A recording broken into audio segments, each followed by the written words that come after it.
So it is the end of the first day of new professor orientation, which I'm attending because of my new job, and I'm leaving the building and it's pouring rain, which is a problem because I'm a transplant from California and I'm unprepared. I have no jacket, no umbrella, flimsy open-toe shoes, and the only way I have to get home is by bus. But then that's when I see him. The man who sat across from me at new professor orientation. He's got salt and pepper hair.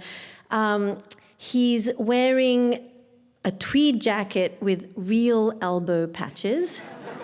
And he has these gold-rimmed glasses that are ugly, but not in that cool way. And he's walking towards me, and I think he's going to talk to me. And he does. Hi, I'm David, and I couldn't help but overhear you were going to take the bus today. You know, I've got my sedan right here on campus, and I'd be happy to give you a ride home. And I say, no, thank you. Because isn't sedan a red flag? And also, my good Indian immigrant girl upbringing has kicked in. Because the truth is, I know I'm not supposed to be really interacting with men until my parents find a suitable boy for me to marry. You see, ladies and gentlemen, I'm supposed to be having a sort of slightly arranged marriage. This means that in California, my parents are handing out my biodata sheet. It has my name, my height, my weight, how dark my skin is, my education level, and a photograph. But in Philadelphia, it's still raining. So I say, actually, I'd love a ride. So I get a ride home. A few weeks after that, I see him with some other faculty members. Then we go out with friends of his from out of town. And then he asks me out. And before I know it, we're dating. And I like it. And I realize that I should probably tell my parents. I mean, he's amazing in ways that really surprise me. For example, you know, he's very self-aware and willing to call himself out. So 2 months into dating, he tells me that he's been lying to me.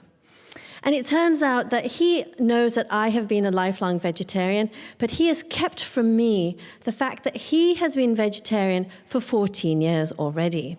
You see, he wanted me to like him for him and not the convenience of his diet. Now, it's a small lie, it's a withholding lie, but it is manipulative, and he owns it. And I realize that he has emotional maturity, and I like it. But I start to get nervous because I am going to have to tell my parents. And 2 years later, I do. And perhaps you can imagine their reaction, but just in case you can't, my father actually handled it pretty well. There is just this one day, I'm back in California, I'm driving, we are on a mountain road at night, and he grabs the wheel. Oh my God, Daddy, what are you doing? Just leave me on the road to die.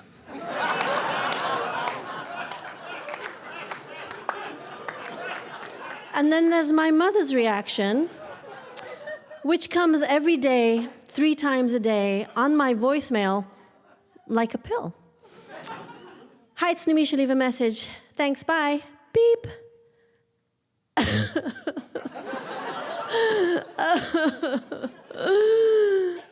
Beep. No words. And so one day, David hears one of these messages, and he says, you know, Nimisha, your mother is choosing to react this way. And I lose it. What kind of stupid thing is that to say? Are you crazy? I am killing my mother with this, with us. You don't get it. And I realize he doesn't get it. Maybe he doesn't get me. He doesn't get my Indianness. I don't get his whiteness. We're not going to be able to bridge this divide. It's driving me crazy. I am in turmoil. I'm not sleeping. My hair is falling out. And in all of this mess, do you know what David does? he asks me to marry him. I say no. I give him back the ring. I quit my job. I move back to California.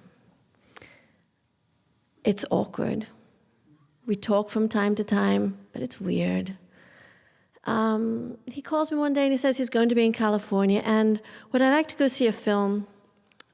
Whatever, I say yes. So we get to the movie theater and it's packed, it's just really crowded. So David says, why don't you wait at this bench while I go to get tickets? And David walks away, but I don't sit at the bench. I get up and I walk away. I walk away because I'm still thinking of my mother's voicemail messages.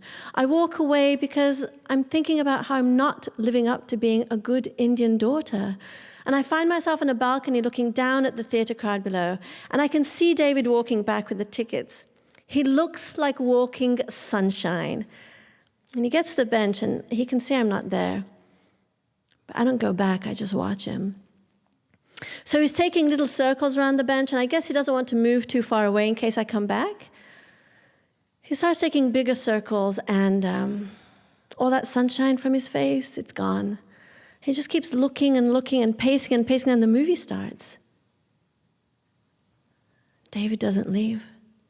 He just keeps looking and pacing.